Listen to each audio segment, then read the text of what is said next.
Alright everyone, how's it going? It's your boy AhegaoKing here with 2 to pass. Doing a crispy Megacolony deck for very crispy for the G era Darkface deck. So let's get started here. So for our starter, we run the young crime executive, Crime Bug. So look at this guy, so cute. So easier starter for the deck. He is GB1. So what you do is you put him in the soul for free, and then you paralyze something, and then they can't stand, they can't intercept. It's just a one-off plus that you can use anytime after GB1. And then we go on to our triggers. So we run 1, 2, 3, 4 crits here. I use different ones simply to create confusion in my opponents, so they think I might be running 12. We're not running 12, but it's good to have variety. So these are your first 4 crits, and then you run 4 more crits. What do you think it was going to be, Stans? So you run 4 more crits for a total number of 8, and then you run your 4 heals, so nothing to explain here. It's just your adorable cocoon healer monster girl. And then to round off, you run 4 draws. Now you can run the stand actually, which is pretty good, but I don't think it's that important simply because it's never really gone off for me, and the +2 really isn't important in such a heavy control deck, which draws quite a lot anyway. I find also the 5k boost to be pretty good when needed, since Megacolony has problems with pushing for game.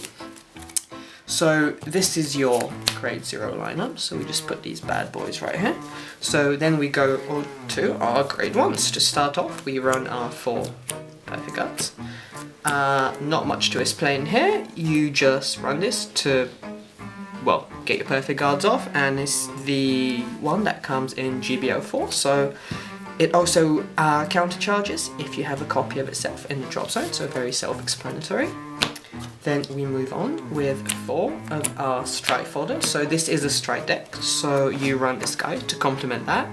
Also you can use him to search for Darkface, again very self-explanatory. Then we move on, we run good old Scissor Fingers at 4, so he is your beat stick, and he gains 2k to become a 9k booster if your opponent's units are at rest, so he makes 21k columns with another card. And finally, to round off, we run 2 Limit Break enablers. There is a Limit Break card in this deck, and if you can get it off a bit earlier, it might end up being very beneficial to you in the long run. If not, not necessary. You don't have to run this. You can basically put in any grade 2. I've seen people run the generic 8k beat sticks, or you know, whatever you want, but I think that the Limit Break can be useful at some point, and if not, you can always ride it and get rid of it early on. Then moving on to our grade 2s, we run 4 of the Amber clone called Sweet Cocktail. So when she's boosted, you counterblast 1, you choose a unit, paralyze it, and then it cannot intercept and stand during the opponent's next turn. So she won't go off that much in the game, but if she goes off once or twice, depending on your judgment, she can be quite useful. You don't have to run her at 4, you can run her at 3, but I don't really think there's any other alternative at the moment for this deck. That will probably change when we hit the new booster. So for now, we run her at 4, and then we move on to our 12k attacker. So Buster Mantis here at GB1, he gains the 3k when he attacks, I believe, a Vanguard. Yeah, and oh no, well, you just need all your opponent's units to be rest, and then he gains the 3k. So what you do is you have him in the front, then you have your Scissors Fingers at the back, and that's your 21k column. So it's very useful. Just an old round good generic card that you can put in any Megacolony deck. And then we round up our grade 2 lineup with 2 Toxic Troopers. So this is an old card from Cavalry of Black Steel, and what he does is when he attacks, your opponent cannot intercept. So if you're unable to paralyze with Sweet Cocktail, you can run him, put triggers on him, and you can neutralize up to 10k guard from their field, or any special intercept or anything like that. Pretty good card, so if you can find him, he is a very good offensive option. And then to round off, we run just one Bloody Hercules. So he is the old school 10k vanilla, he's your perfect ride. You can substitute him for another Toxic Trooper if you want, or anything else, but I just like having the opportunity to ride into a 10k vanilla. I mean, this is a heavy control deck, so any defensive capabilities are always welcome. So these are your grade 2s.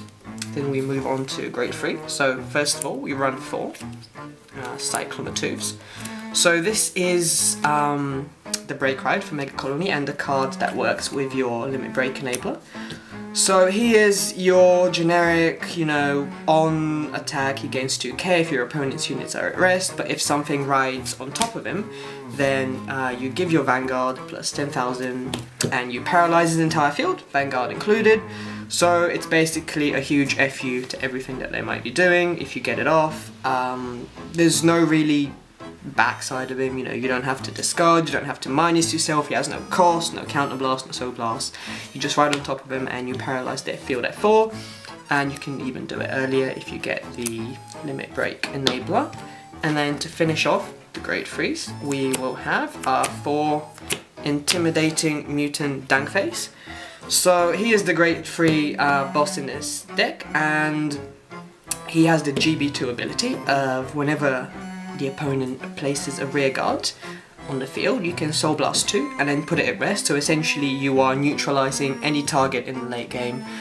It's a good effect, currently lacking a bit due to the deck's problems of soul charging, and you can change that by taking in cards like Machining Mosquito, which is the succubus clone for this deck. But I hope that with the new support this effect will be a bit more effective. And then he has the Stride Break ability of counterblasting 1, choosing up to 2 units, rear guards for the opponent, and then they cannot stand, and if they're still in the stand position during your next turn, you draw a card for every unit put in rest by this card's effect. So he is really good, he's a heavy control deck, he doesn't push on his own, he doesn't get any crits, doesn't get any power, but any decks that depends on, you know, rear guard, you know, the grapplers, aqua force, that kind of thing, he neutralizes. And then if the opponent decides to retire the rear guard that you've chosen for his effect, then well, you got a +1 by killing it because they fear you drawing cards. So that's your grade 3, and then we move on to the Stride options in this deck. I move these sexy guys right here next to Gabriel's supple chest. So we run 4 of 4 Spear Mutant Deity Stun Beetle. So this is the boss that we got in GB4. So he is at GB2, you can counterblast 2, and then if he hits a Vanguard, basically you win the game because you Giga Paralyze them and then they can't ride. And they can't do anything, so they will lose a turn, and then you will gain massive advantage, and it's really hard to come back. And now that we have 16 units in the G zone, you can run him at 4. Before I was actually cutting him down to 3, simply because he doesn't hit very often, because he doesn't push any numbers, and most of the time any smart opponent will see this card coming from a mile away. But it's worth a try. I mean, if he works, you win the game. If he doesn't work, well, he doesn't work, but it's just worth running at 4 for now. Then we move on, and we have our 3 Poison Spear Mutant Deity Paraspear. So he is the first Stride option for Megacolony. Very simple card. When you put him down and the opponent has 3 or more rested units, Vanguard included, you draw a card and he gains 5,000, so he powers himself up and he gives you a +1. No cost, no counterblast, no soul blast, no questions asked. That's the Megacolony way, you just get your bonuses. And then we move on to our 4 copies of Wildfire Mutant Deity Staggle Dipper. So this is the new Fighters Collection card that we have, and he acts as the de facto finisher for the deck because you can counter blast 1, flip something in the G zone, and then you choose up to 3 units, and for every rested unit your opponent has, you give 1,000 to the 3 chosen units. So let's say your opponent has 5 rear guards and his Vanguard, you will give 6,000 each to 3 units. If they're at Legion, that's 1 extra. Okay, so that's really good. He is your only way to really push numbers. There's no other cards in this deck that can really make anything happen. So you run him at 4, he's really effective. Counter Blast 1 is very cheap, and you have a lot of targets to flip. You can flip this guy when you don't need him anymore. Just a solid option all around. So we run him at 4. Then moving on to G Guardians, we run 2 of our Dream Mutant Deity Scarab Gas. So very simple. You place him in the Guardian circle, and if the opponent has 2 or more rested units, he gains 5k. One of the better G Guardians from the new Fighters collection, very easy to achieve. It will always be live unless they have no rear guards and they're just swinging with Vanguard, but easy 20k. And then we move on to 1 Screw. We'll just put him right here in the middle, if you know what I mean. So this Screw is, you discard a card when he's placed on the Guardian Circle, then he gains plus 10,000.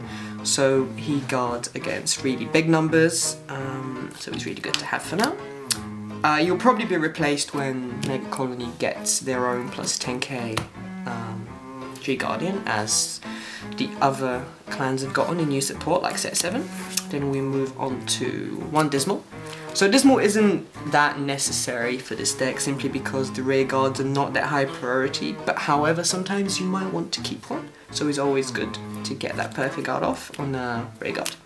And then to round off we have our Air Elemental Breeze at 1. He is your stride assist stride, so if the opponent's stupid enough to try and play the Grade 2 game, you can always just go for this guy, you know, and try to swing at them with big numbers. Very self-explanatory. If you don't need him after, you can just get rid of him if you are using a Dipper, or you can G-assist him away. So he rounds off the 16 G units that you run. Alright, just to round off the deck, so general tips. You want to use your Crime Bug as quickly as possible, simply because he will be sniped by anything that can snipe him, and he's very young and very inexperienced, so you want to shield him from harm's way. And also he actually gives a lot for Darkface's GB2, simply because you can't really soul charge all that reliably, so you want to put him in a, so you know, tuck him away right in here like that. And then Soul Blast him for Darkface, and hopefully we'll get some new soul charging reliable support in the new set. Other general tips that you might want to use is actually save your Toxic Troopers for the later part of the game, simply because you can always fall back on Buster Mantis to provide some pressure, but Toxic Troopers are usually kind of, they have a target painted on them, so in my experience, whenever I've seen an opponent, you know, see them coming down, they will try and snipe them, because they do essentially eliminate 10k guard on the field, and they're a threat. I mean, they're a bit like a mini Tom, I guess. Nearly not as threatening, but the 9k base is very important. And if you put, again, Scissor Fingers behind them, you know, that's an 18 with Dipper behind it, you know, for a 6. I mean, it does go over the 21k, so you can eliminate quite a lot of, you know, intercepts with it. So you might want to keep him until the late game and just put him down when you're trying to push the game. And just the final tip is, don't think that this card is going to win you the game. This card will not win you the game. It's a great card, but it's very predictable, as I mentioned, so anyone will see it coming from a mile away, and you have no way to countercharge besides your Perfect Guard, so you have to actually be really sparing with your counterblast. If you think about it, Darkface takes 1 every turn, Your Amber Clone, Sweet Cocktail, takes 1 every turn. Dipper takes 1 every turn, which is fine. But this guy, he thinks he's special, so he takes 2. So you kind of have to prioritize where your resources are going to be going, and until there is a reliable countercharging engine, he is a bit of a risk. And the last thing you want to do is put your eggs in one basket with him, skip on a Darkface effect, and then you just get perfect guarded, and then you lose out on a lot of momentum. You have to be tactical with him. For example, if you do manage to get off for example, a G Guardian early on, and you do get the Generation Break 2 live, you can go for him on the first try to see if you can get off a hit before the opponent gets momentum, adds cards to him hand, and then you can end the game there and then. But if not, usually Dipper is the better option to finish the game. And I guess that's really it for this deck. It's a heavy control deck if you like, controlling the opponent's field, not letting them play cards, and being a general nuisance. This is the deck for you. If you can't really afford cards like Cyclomatooth, which is at this point out of print, you might want to wait for the new support. There is a decent alternative for a grade 3 there. But other than that, heavy control deck. And that's about it. Thank you very much for watching. And this is 2 to Pass signing out, and we'll see you next time. 46. No god. First check, crit power. Second check. Yo, Crit power. yo. Third check. 1. And a heal. Not to be. And 3rd damage.